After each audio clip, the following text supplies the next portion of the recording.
Welcome to WatchMojoUK, and today we're counting down our picks for the top 20 songs you didn't know were written by Paul McCartney.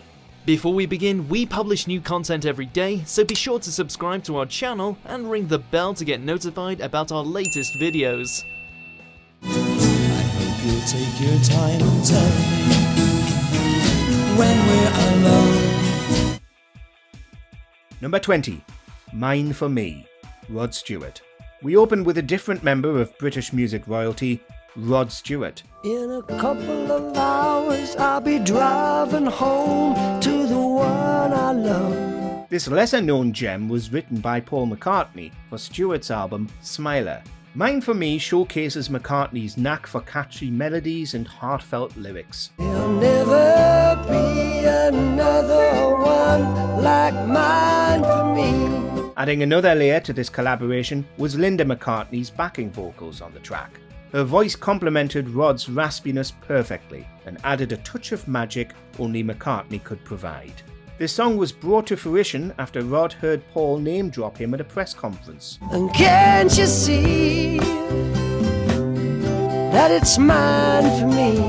He called him up immediately and asked if he really would be interested in writing for him. Number 19, 4th of July, John Christie. No, not that John Christie. Sunset's painting up the sky. There's something in my eye. This song captures the essence of a quintessential American celebration.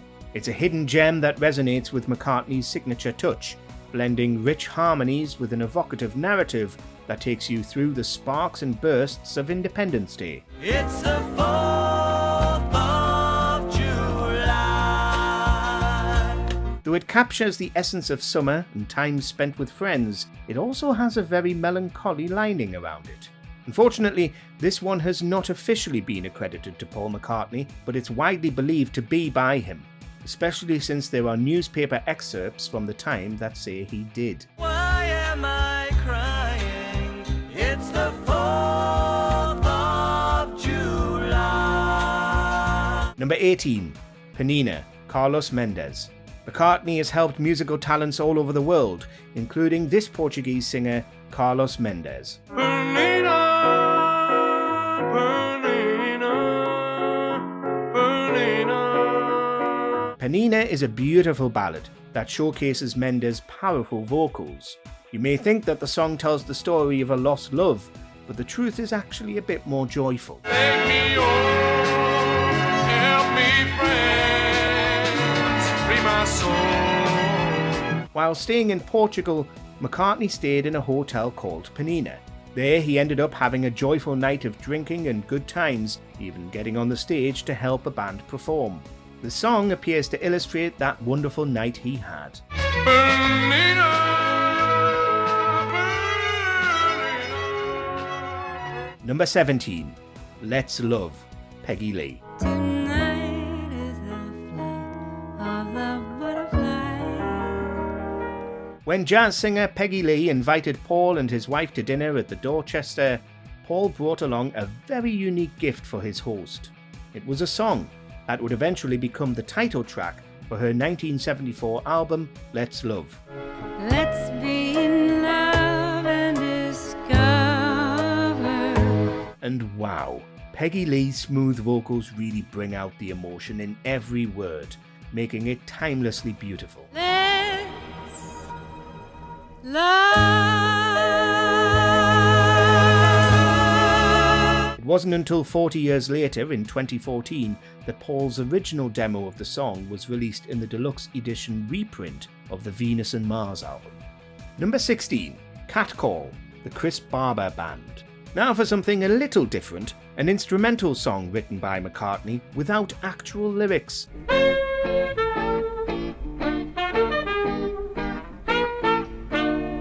Catcall is a lively and upbeat track that will have you tapping your feet in no time. With its energetic brass section, it's impossible not to get caught up in the rhythm.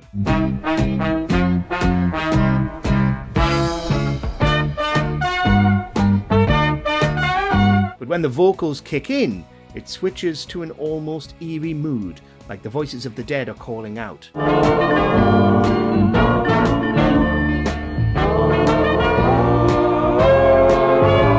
It's very hard to put your finger on the mood McCartney is evoking with this track, but you'll find it very difficult to switch off regardless. Number 15. Giddy, Roger Daltrey. British musician Roger Daltrey is well known, but perhaps his track Giddy might not have popped up on your radar. My baby left me for another guy. This one showcases Daltrey's dynamic vocal range and Paul McCartney's unmatched songwriting. When the sun comes up, woo, gonna catch Giddy up. It was originally meant to be named Road All Night, back when Paul planned on releasing it himself, but ultimately it got this new title and attitude. The song would be released on the album One of the Boys in 1977, which featured a number of other talented writers. Number 14. If I Take You Home Tonight, Diana Krall.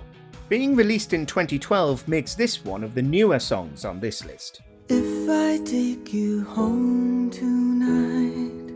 It's a haunting melody that intertwines love's longing with pure elegance. Krall's rendition brings an alluring depth to this lyrical contemplation of romance and desire. The track was originally penned during McCartney's sessions for his Kisses on the Bottom album, but he ended up scrapping it. Let me treat you right.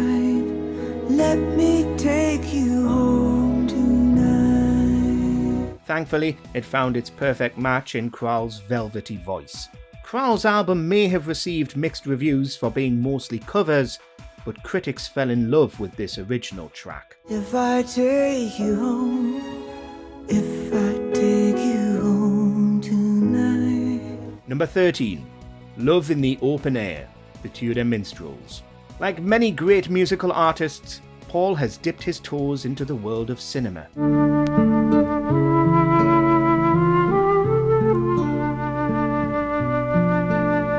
That includes his time as a musical composer for the film The Family Way in 1966. McCartney had agreed to concoct the film's main theme song and was tasked to create something to fit the romantic vibes.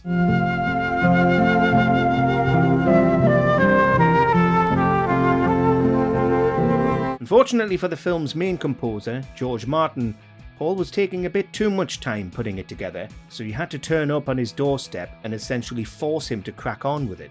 The film would go on to win awards for its musical score, and we'd say McCartney is largely responsible for that.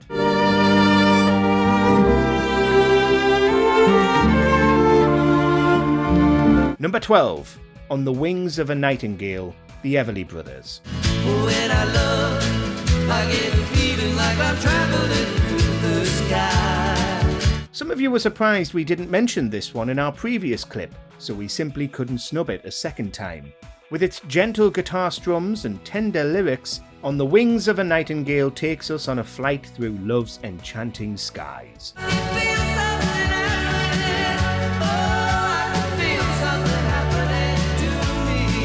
The Everly Brothers' iconic harmony blends seamlessly with McCartney's melodic genius, creating an uplifting tune that resonates with romantics at heart. You simply couldn't go wrong with this brilliant combination of talents. On the wings of a nightingale. Number 11. It's For You, Cilla Black.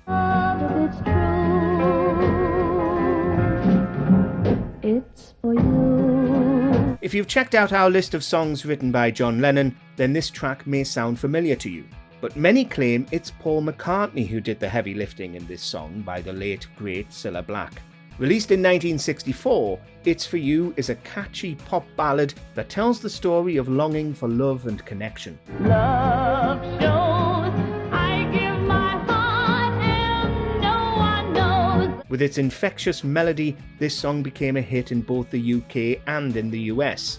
The story goes that Paul walked into the recording studio and overheard Cilla performing. He was instantly taken aback and simply had to help write one of her future projects. So I just tell them the right, who wants the fight, tell them I quite agree. Number 10. Veronica, Elvis Costello.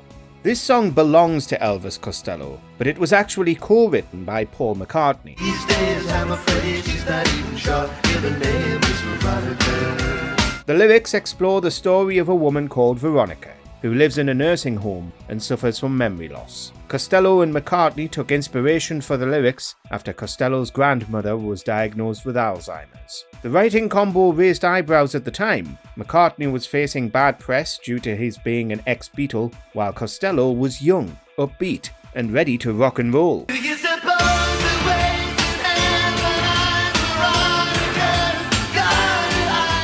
However, the two worked their magic together and made a timeless song with incredibly heartfelt lyrics.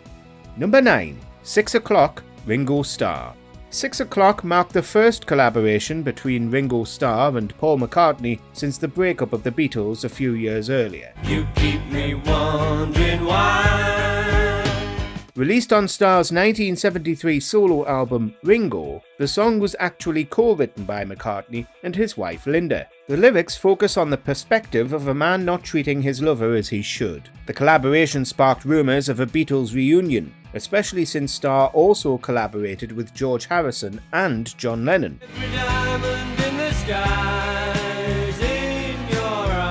Unfortunately, no such thing happened. But 6 O'Clock remains an important song, as it marked the start of the McCartney-Starr co-writing collaboration. Number 8. I Wanna Be Your Man, The Rolling Stones. If you're a rock fan, you know the Beatles versus the Rolling Stones debate is a touchy subject that has no actual resolution because both bands are so great. In 1963, Lennon and McCartney wrote I Wanna Be Your Man and offered it to the Rolling Stones. They thought the song would be a better fit for them. The Rolling Stones made some changes to the song, including adding a unique R&B beat and of course the iconic guitar part. I wanna be your man. Released as their second single in November 1963, I Wanna Be Your Man was an immediate success, peaking at number 12 on the British charts. Number 7. Songbird in a Cage, Charlotte Gainsbourg. Paul McCartney wrote Songbird in a Cage around 2011 and gave it to Charlotte Gainsbourg, who released it on her 2017 album, Rest.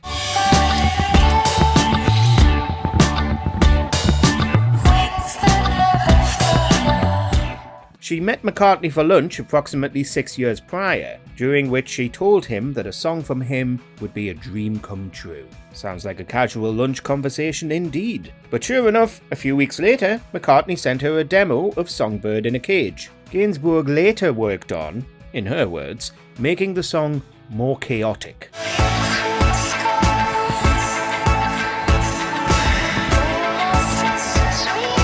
She even got help from McCartney, who dropped by the studio to add guitar, drums, and piano. Number 6. I'll Keep You Satisfied, Billy J. Kramer and the Dakotas. McCartney provided assistance to John Lennon in co-writing the song I Call Your Name. The two originally gave the song to Billy J. Kramer and the Dakotas back in 1963. You don't need anybody to hold you. I'll keep you satisfied. However, sometimes the original recording just doesn't work out, and the writer doesn't feel it did the lyrics justice. In this case, Lennon allegedly wasn't satisfied with what he had heard. He ended up recording the song with his own band instead. You don't need anybody to hold you. Here I stand with my arms open wide. Oh, give me love and remember what I told you. I'll keep you satisfied. The Beatles released the song in 1964 on 2 separate albums, in the US on the Beatles' second album and in the UK on Long Tall Sally. Number 5. Woman, Peter and Gordon. Sometimes McCartney used pseudonyms when writing a song, and this was one of those cases. Woman was written by Bernard Webb, aka Paul McCartney himself. Woman, if you need me, then believe me, I need you. The song, recorded in 1966, was a test whether or not it would be successful without the Lennon-McCartney writing partnership. Woman was recorded by Peter and Gordon, who actually recorded 3 McCartney-written songs previously. This song reached number 14 on the US charts and number 28 in the UK. At first, McCartney didn't want to reveal he was the writer, but the secret was out 2 weeks after the release. Fun fact, in the demo version of the song, McCartney also played the drums. Woman, if you take me, then Number 4. A World Without Love, Peter and Gordon. Please lock me away. McCartney's writing talent goes back to his teen years. He wrote A World Without Love when he was just 16 years old. The song was given to the Peter and Gordon duo soon after they signed their label contract. A World Without Love was an immediate success, topping the charts in several countries around the world. McCartney did demo the song himself, but he felt it wasn't the right fit for the Beatles. I don't care what they say, I won't stay in a world without love. A World Without Love is the only Lennon-McCartney non-Beatles song to reach the top of the American charts. Number 3. Goodbye, Mary Hopkin. Goodbye is a McCartney song written for Welsh singer Mary Hopkin. Hopkin was one of the very first artists welcomed to the Beatles record label. When it becomes tomorrow, I will leave to go away. It was released in 1969, and actually it did pretty well on the charts. So well, in fact, the only song blocking it from going to number 1 was the Beatles single, Get Back. Now that's quite an accomplishment, and it doesn't end there. Recording the song in other languages was actually the reason why Hopkin met her husband, Tony Visconti.